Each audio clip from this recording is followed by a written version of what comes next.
Hello friends, programming skill develop करने की इस सीरीज में आज हम देख रहे हैं एक प्रोग्राम स्टार पैटर्न वाला। स्टार पैटर्न के पिछले 3 वीडियोस में आप ऑलरेडी देख चुके हैं कि बेसिक स्केलेटन हमें क्या लिखना है। यदि आपने वो वीडियोस नहीं देखे हैं तो मैं थोड़ा सा रिवाइज ज़रूर यहाँ पे करा दूंगा, लेकिन आपको अगर डिटेल में समझना है कि किस तरह का बेसिक स्केलेटन हमें लिखना होता है तो आप स्टार पैटर्न 1 वाला वीडियो ज़रूर देखें। हम लोगों का आइडिया ये है कि स्टार के कैसा भी शेप आपको बनाने के लिए आ जाए, आप हमेशा सेम स्टाइल से कोडिंग करेंगे, सेम कोडिंग करेंगे तो बेसिक स्केलेटन, जो बेसिक ढांचा होगा हमारे प्रोग्राम का, वो एक जैसा रहेगा।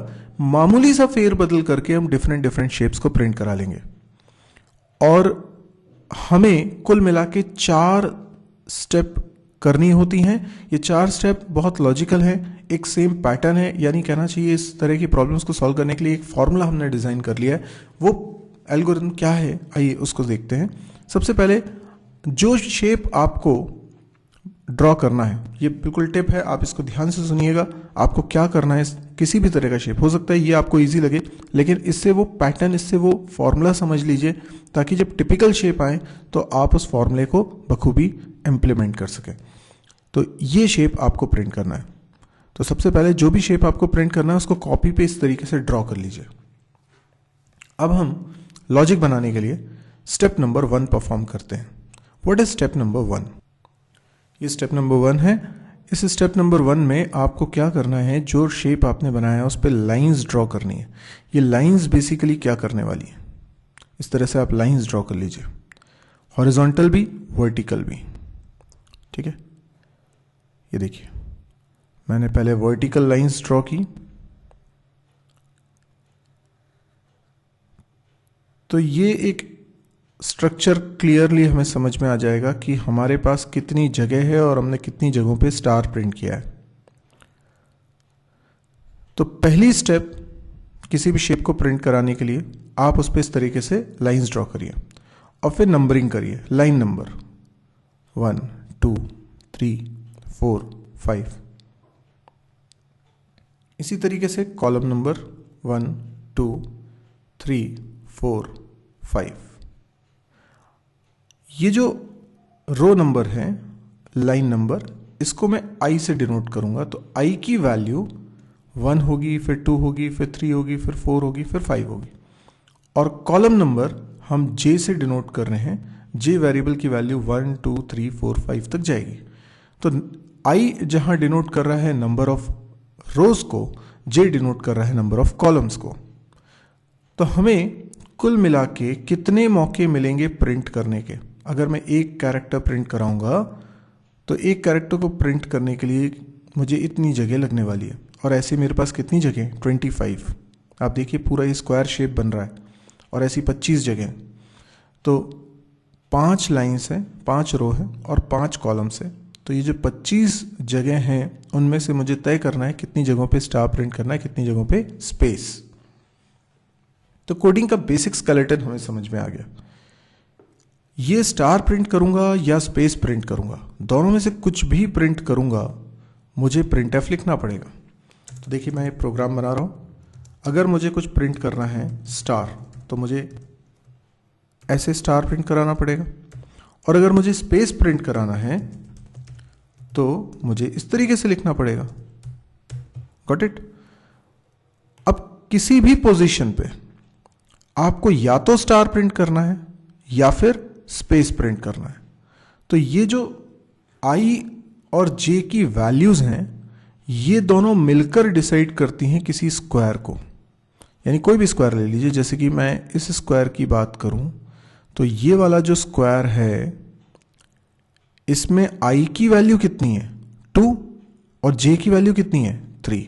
तो आई और जे की वैल्यूज का कॉम्बिनेशन किसी भी प्लेस को यूनिकली आइडेंटिफाई करता है, और हम ये तय करना चाहते हैं कि किस जगह पर स्टार प्रिंट करें। तो हमने एक प्रिंटफ लिखा जिसमें स्टार प्रिंट कर रहे हैं और एक प्रिंटफ लिखा जिसमें स्पेस। तो किसी एक लोकेशन पे या तो हमें स्टार प्रिंट करना है या स्पेस, पर दोनों एक साथ नहीं करना है।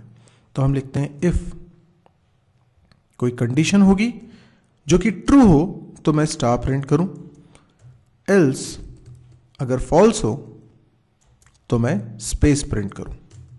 अब आप समझ सकते हैं कि ये जो इफ एल्स का एक स्टेटमेंट लिखा है ये एक बार चलेगा तो या तो स्टार वाला प्रिंट एफ चलेगा या स्पेस वाला, पर दोनों नहीं चलेंगे एक साथ। तो ये एक लाइन चलने का मतलब कोई एक ही चीज प्रिंट होगी, एक ही प्लेस ऑक्यूपाई होगी। और ऐसी कितनी प्लेसेस हैं? 25। ये 25 प्लेसेस हैं, पर एक लाइन में कितनी प्लेसेस हैं? 5। ठीक है, तो मतलब एक लाइन में कितने कॉलम्स हैं? 5 कॉलम्स हैं। तो मैं इस लाइन को 5 बार रिपीट करता हूं। इसके लिए मैं एक फॉर लूप लगा देता हूं। j की वैल्यू 1 से लेकर j less than equal to 5 j plus plus, और ये फॉर की बॉडी स्टार्ट और यहाँ पे फॉर की बॉडी क्लोज कर देता हूँ। तो आप देख सकते हैं इस फॉर की बॉडी में एक इफ एल्स लिखा हुआ है और ये फॉर की बॉडी रिपीट हो रही है 5 बार, जिसका मतलब है 5 बार स्टार या स्पेस प्रिंट होंगे। ऐसा करने के बाद एक लाइन प्रिंट हो गई है और मैं चाहता हूँ कि लाइन चेंज हो जाए, तो मैं प्रिंट एफ लिख कर \n लगा देता हूँ, जिससे क्या होगा? लाइन चेंज हो जाएगी। और ये जो पूरा कोड है जितने को मैं हाईलाइट कर रहा हूं, इसमें 2 स्टेप हैं। एक तो ये फॉर लूप है और दूसरा ये लाइन चेंज करने वाला प्रिंट एफ है। अगर मैं इसको दोहरा दूं 5 बार तो 5 लाइंस प्रिंट हो जाएंगी। तो इसके लिए मैं एक और फॉर लूप लगाता हूं और इसके अंदर i नाम का वेरिएबल यूज करता हूं, जिसकी वैल्यू 1 से लेकर i less than equal to 5 तक जाएगी और i प्लस प्लस। आप देख सकते हैं कि इसमें इसकी बॉडी में 2 स्टेटमेंट है, एक ये फॉर और दूसरा प्रिंट एफ, इसलिए मैं कर्ली ब्रैकेट से इसकी बॉडी मेंशन कर रहा हूँ। ओके, तो ये फॉर लूप पहली स्टेप है और ये प्रिंट एफ दूसरी स्टेप है। ये दोनों स्टेप को बाहर वाला फॉर लूप रिपीट कर रहा है। अब ऑब्वियस सी बात है कि मुझे वेरिएबल्स का डिक्लेरेशन भी करना पड़ेगा, तो आई और जे वेरिएबल्स का मैंने डिक्लेरेशन कर दिया। आई क्या डिनोट कर रहा है? रो को। जे क्या डिनोट कर रहा है? कॉलम को। एक बात समझिए कि i की वैल्यू अगर 1 है तो हम पहली रो की बात कर रहे हैं। कंडीशन क्या है? ट्रू है। कंडीशन अगर ट्रू है, 1 less than equal to 5 true है, तो हम अंदर आ जाएंगे। अंदर पहले ये फॉर लूप चलेगा, ये फॉर लूप पूरा चलेगा, मतलब j की वैल्यू 1 से लेकर 5 तक चलेगा। तो क्या होगा? होगा ये कि पहली लाइन प्रिंट हो जाएगी, उसके बाद लाइन चेंज होगी। लाइन चेंज होने के बाद फिर i की वैल्यू बढ़ जाएगी, i की वैल्यू हो जाएगी 2, यानी कि अब सेकेंड रो प्रिंट करने की बारी है। तो i की वैल्यू 2 है तो कंडीशन ट्रू है, तो फिर से ये लूप चलेगा, तो सेकेंड रो। इस तरीके से ये 5 रोज प्रिंट करेगा। ये कहलाता है बेसिक स्केलेटन। ये तो हमें हर बार लिखना है। जो बदलेगा वो क्या है? नंबर ऑफ रोज कितनी है और नंबर ऑफ कॉलम्स कितने, इसके हिसाब से डिपेंड करेगा कि ये फॉर लूप कब तक चलने हैं। तो अभी जैसे इस एग्जाम्पल में हमें 5 रो और 5 कॉलम है, इसलिए मैंने 5 लिखा है। अगर नंबर ऑफ रोज ज़्यादा कम होती तो हम अकॉर्डिंगली लूप चलाते। लेकिन इस लूप के अंदर जो हमने लिखा है इफ एल्स, उसमें इफ में जो कंडीशन आएगी वो हर बार बदलनी है। यानी हमें सारा खेल जो है वो इस कंडीशन का है। तो हमें बेसिक स्केलेटन हर बार इतना ही लिखना है, लेकिन इसमें 2 जगह चेंजेस करने। एक तो ये i j के लूप कितनी बार चलें, ये डिपेंड करेगा कितनी रोज कितने कॉलम्स हैं हमारे शेप में, और ये इफ की कंडीशन क्या लिखें। अब इफ की कंडीशन कुछ ऐसी होनी चाहिए जो तभी ट्रू हो जब आप स्टार प्रिंट कराना चाहते हैं। और ऑब्वियस सी बात है कि वो i और j पे डिपेंड करेगा, क्योंकि जैसे जितनी बार भी ये चलेगा उस समय i और j की वैल्यू अलग अलग होगी, और वो जो i और j की वैल्यू होगी वही तय करेगा कि आप कौन से पोजीशन के एलिमेंट को प्रिंट कराना चाहते हैं।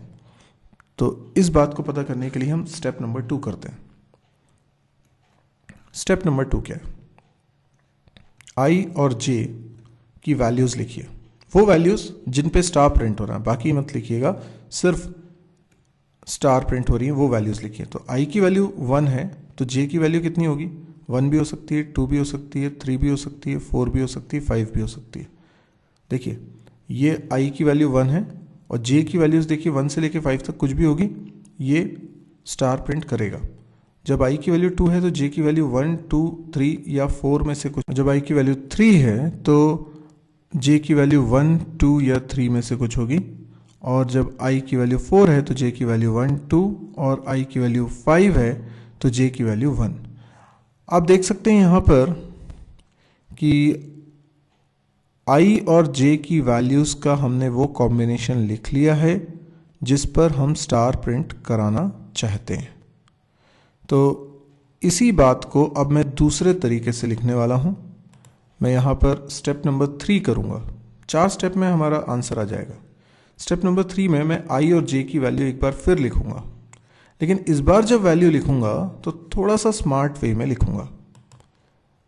मैंने i की वैल्यू 1, 2, 3, 4, 5 एज इट इज़ लिखा, लेकिन j की वैल्यू थोड़ी स्मार्टली लिखूंगा। जैसे i की वैल्यू 3 है, जरा बीच में से देखिए 3, तो j की वैल्यू क्या होंगी 1 या 2 या 3। इसको मैं कैसे लिख सकता हूँ, j less than equal to 3। आपको रिलेशनल ऑपरेटर की मदद से लिखना है जिससे कि आप पूरी रेंज बता सकें एक रिलेशन के द्वारा। तो j less than equal to 3 लिखने का मतलब क्या है, 1, 2, 3 ही तो है इसका मतलब। j की वैल्यू क्या हो सकती है, 1 हो सकती है या 2 हो सकती है या 3 हो सकती है। अब इसी बात को कहने का एक दूसरा तरीका है कि j की वैल्यू 3 या 3 से छोटी। ऐसे ही जब i की वैल्यू 2 है तो j की वैल्यू क्या हो सकती है 1 से 4 तक, तो हम बोलेंगे j less than equal to 4। या i की वैल्यू 1 है तो हम बोलेंगे j less than equal to 5। i की वैल्यू 4 है तो हम बोलेंगे j less than equal to 2। और i की वैल्यू अगर 5 है तो हम बोलेंगे j less than equal to 1। इसका मतलब हमें बिल्कुल एक जैसी शक्ल दिख रही है j के नीचे जो भी लिखा है मैंने, तभी तो हम इसको जनरलाइज कर पाएंगे। तो अब मुझे क्या करना है, स्टेप नंबर 4। स्टेप नंबर 4 में मुझे ये स्टेप को जनरलाइज करना है। जो ये j less than equal to लिखा हुआ है ना, तो j less than equal to तो मैं लिखूंगा, पर यहाँ पर फिक्स नहीं है ना, यहाँ पे कभी 5 है, कभी 4 है, कभी 3 है। तो यहाँ पे कुछ ऐसा लिखना पड़ेगा मुझे जो i पर डिपेंडेंट है। यानी i 1 है तो ये 5 हो जाए। यहाँ पे कुछ ऐसा लिखिए, ऐसा सोचिए कि मैं क्या लिख दूं कि i की जगह 1 रखूं तो 5 आ जाए। मतलब i के टर्म्स में लिखना पड़ेगा। i 1 रखूंगा तो 5 आ जाए, i 2 रखूं तो 4 आ जाए, i 3 रखूं तो 3 आ जाए। आप चाहें तो स्क्रीन को पॉज करके थोड़ा सोचिए कि यहाँ क्या लिखा जा सकता है, फिर मेरा सॉल्यूशन देखिए। अगर मैं यहाँ पर सॉल्यूशन बता रहा हूँ, अगर मैं यहाँ पर लिखता हूँ 6 माइनस i, देखिए क्या मतलब हुआ इसका। इसका मतलब हुआ कि जब i 1 है तो ये 5 हो जाएगा, और i 2 है तो ये 4 हो जाएगा। देखिए i 2 है तो 6 माइनस 2 4 हो गया, i 3 है तो 3 हो जाएगा। यानी इसी का तो जनरलाइज फॉर्म है, इसी को तो मैंने जनरलाइज किया है। ये जो रिजल्ट आ गया है यही हमारा आंसर है, j less than equal to 6 minus i। इसी को उठा के कहां लिख दिया जाए, इस इफ कंडीशन में, j less than equal to 6 minus i। बस हमारा प्रोग्राम बन गया। अब इसको मैं कंपाइल रन करके बता सकता हूं, ये बिल्ड किया और रन किया तो देखते हैं जो शेप हमने एक्सपेक्ट किया है वो प्रिंट होता है या नहीं। ये देख सकते हैं आप कि वही शेप प्रिंट हो रहा है जो हम चाह रहे थे। Got it. तो ये प्रोग्राम मेरे ख्याल से आपको समझ में आया होगा। मेन बात है ये स्केलेटन को समझना, और दूसरी बात है कि ये 4 स्टेप में क्या करता हूं ये समझना। अभी टिपिकल शेप्स भी आने वाले हैं। स्टार पैटर्न का तो ये चौथा ही एग्जाम्पल था, चौथा ही प्रोग्राम था। अब अगर ये वीडियो पसंद आया हो तो आप इसे लाइक करिए, और यदि आपको लगता है कि इस तरह के वीडियोस और आप देखना चाहते हैं तो आप इस चैनल को भी सब्सक्राइब करिए। मेरी एक वेबसाइट है www.mysirji.com। आप इस वेबसाइट को ज़रूर से विजिट करें। इस वेबसाइट पे C++, जावा, PHP MySQL, data structure, DBMS, इन सब के वीडियो कोर्सेज रखे हुए हैं। तो आप पूरा कोर्स वीडियो लेक्चर्स के थ्रू एक सीक्वेंस में कवर कर सकते हैं। यानी यहाँ रैंडम टॉपिक ना होते हुए सीरीज में टॉपिक्स रखे हुए हैं, तो आप एक सीक्वेंस में उसको देखते जाइए। इसके अलावा इस वेबसाइट पे आपको कैंपस प्रिपरेशन से रिलेटेड वीडियोस भी मिलेंगे और प्रोग्रामिंग एक्सेस से रिलेटेड वीडियोस भी मिलेंगे। अभी मैं नया सेक्शन, एक ब्लॉग का सेक्शन भी स्टार्ट कर रहा हूँ, तो उससे रिलेटेड वीडियोस भी मिलेंगे। तो काफ़ी कुछ यूजफुल स्टफ है। डेली इसमें कंटेंट अपलोड करता हूँ, नए वीडियो आते हैं। तो आप जब भी इस वेबसाइट को ओपन करेंगे आपको कुछ ना कुछ नया कंटेंट हमेशा मिलेगा जो आपके काम का होगा। तो आप इस वेबसाइट को ना केवल बुकमार्क करिए, बल्कि मेरी रिक्वेस्ट ये है कि आप इसको शेयर भी करिए। देखिए, एक तो सारे के सारे वीडियोस हिंदी में हैं, दूसरा फ्री ऑफ कॉस्ट है। तो कई लोगों के बहुत काम के हैं, और यदि आपको लग रहा है कि आपके काम का है तो डेफिनेटली कई लोगों के और काम का होगा। अब मैं क्योंकि ये फ्री में आपको प्रोवाइड करना चाहता हूँ, तो मैं इससे कोई चार्ज आपसे नहीं ले रहा हूँ, तो मैं इसकी मार्केटिंग नहीं कर सकता, क्योंकि मार्केटिंग करने में मुझे खर्चा करना होगा। तो क्या तरीका हो सकता है कि ये सब तक पहुँचा सकूँ? तरीका सिंपल है, आप ही इसको शेयर करिए। अगर आप लोग इसको शेयर करेंगे तो 1 से 10 लोगों तक पहुँचेगा। अगर ये ज़्यादा से ज़्यादा लोगों तक पहुँच जाता है तो मेरे को मार्केटिंग करने की ज़रूरत ही नहीं पड़ेगी। मार्केटिंग करने की ज़रूरत अगर मैं महसूस करूँगा तो फिर मुझे इन्वेस्टमेंट करना पड़ेगा, तो फिर मेरे को ये पेड वीडियोस बनाने पड़ेंगे।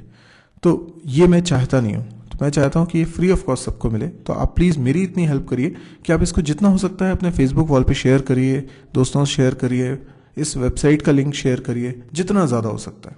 Thank you.